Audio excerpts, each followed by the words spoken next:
JT, my damn car started overheating and I drove it home. I made it home. Can you come check it out? Wow. What are we looking at? Come on, focus. 134,000 miles. All right. She called me. Now, here's the deal. Okay, because this is when I get calls like this, I automatically want to know how far did you keep driving when it started overheating. Now, my job is to find out why it overheated, what caused it to overheat, and can I bring this vehicle back to normal, okay, where it's running without overheating. I get that, but there are some things I need to know. And one of them in particular is, how much did you continue to drive while it was overheating? And guess what response I got? Not that far.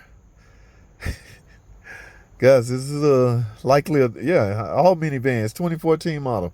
All minivans are 3.6 Pentastar, aluminum. Okay, now I want to check. With knowing that it's aluminum, you got to be extra careful. I want to check the damn reservoir. Let me start it. Let's start it up and see. Will it start? Ooh. Ooh. All right, let's look at something. Ooh, what the hell? Let me look at something. All right. Oh, I got an air leak. Oh. Well, you know. Why is that off? Somebody just work on this car. Cousin Pookie just worked on it. Uh-oh. Y'all see all that? Uh-oh. Got a lot of coolant down there. And look at that. It's shaking. Where we going? Why am I shaking? I got a misfire somewhere, guys. Alright, what the hell? Why is all this? Is that coming from the oil cooler? Remember, the oil cooler carries coolant and oil. It is, in fact, leaking. Why am I smelling like that? Wonder how quick that.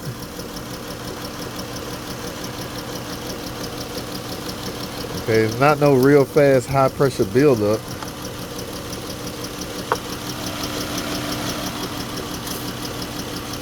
Let's see if this blow by go by. But this is bothering me. This is why you overheating. You don't have no coolant. Where's the reservoir? She said she filled that up. Uh-oh, right here. Y'all see that? Take y'all dumpster dive.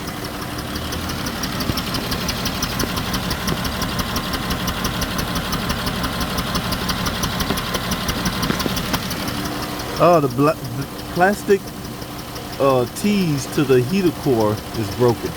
That's common on this minivan. Yeah, very common. Okay, so we just need to fix this leak. Oh, look. Yeah. No big deal. This is common. Now, again, the question remains, why am I running rough? Did they cook this damn thing? Uh-oh, guys. Let's go to the back. Uh-oh. I'm smelling. Oh, no. No. Guys, y'all know what that means? Oh, shit. That's not good. That's what I'm smelling. And she mentioned it's blowing out white smoke. White smoke is a sign of you burning liquid. Okay, liquid is getting into your combustion area. Liquid could be coolant or either water, whatever you had in your radiator cooling system. If it was blue smoke, you'd be burning oil. Black smoke, you'd be running rich. So let me get this straight. I don't want to run this too long. I just started up, so I'm running rough. I got to scan this thing as well. Guys, she very well could have destroyed her engine.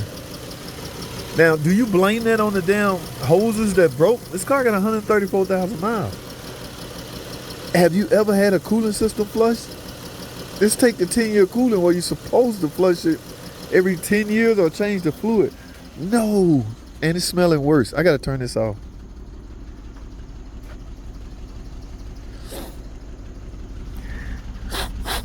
Yeah, guys, that is water.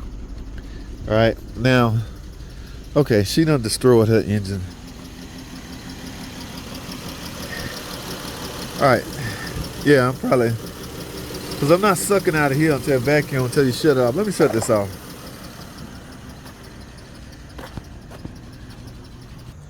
All right, let me take a stab at this.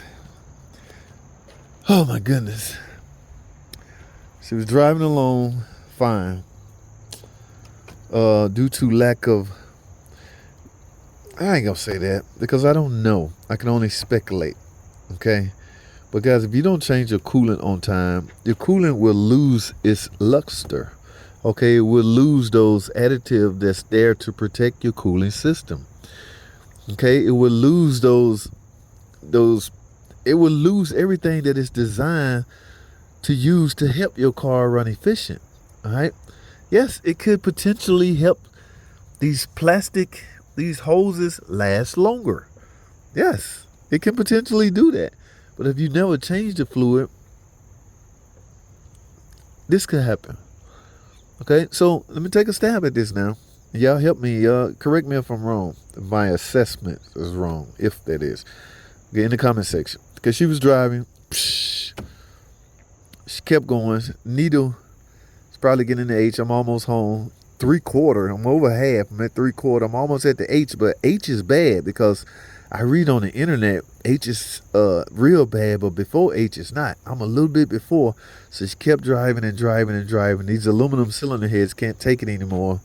So they finally, the gasket in between the cylinder head and the block, the head trying to pick up high pressure buildup.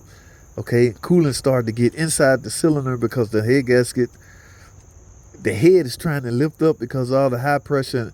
Yes, guys, she have destroyed her engine. And you know what? I feel bad. I have to give her the bad news. I do not repair, I don't replace head gaskets on all aluminum engines. I just don't. And before you get in the comment section with the crazy talk, why is this unplugged?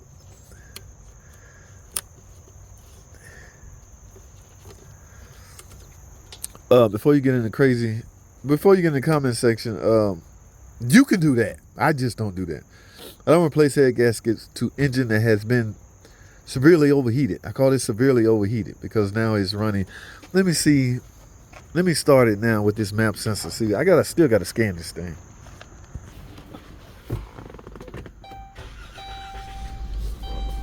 Ooh, it take a long time. Yeah. This thing is cooked, guys. Freaking cooked, man. God, what a way to end the life of a, oh my goodness, look at this. Look, it's coming out in a liquid form as well as the, yep, you cooked it. All right, guys, I got to go ahead and tell her the bad news. I hope she got a plan B, but yeah, I'm not attempting any repairs on that. We could have fixed that and this car could have been saved had we got this fixed before you cooked it. In other words, soon as you see this and know you was overheating, you should have called a mechanic over to come fix this. Now it's too late. I'm sorry, it's just freaking too late. Guys, I gotta go. I'll let y'all know how this turned out, how she chose to proceed, okay? I gotta go. Thanks for watching.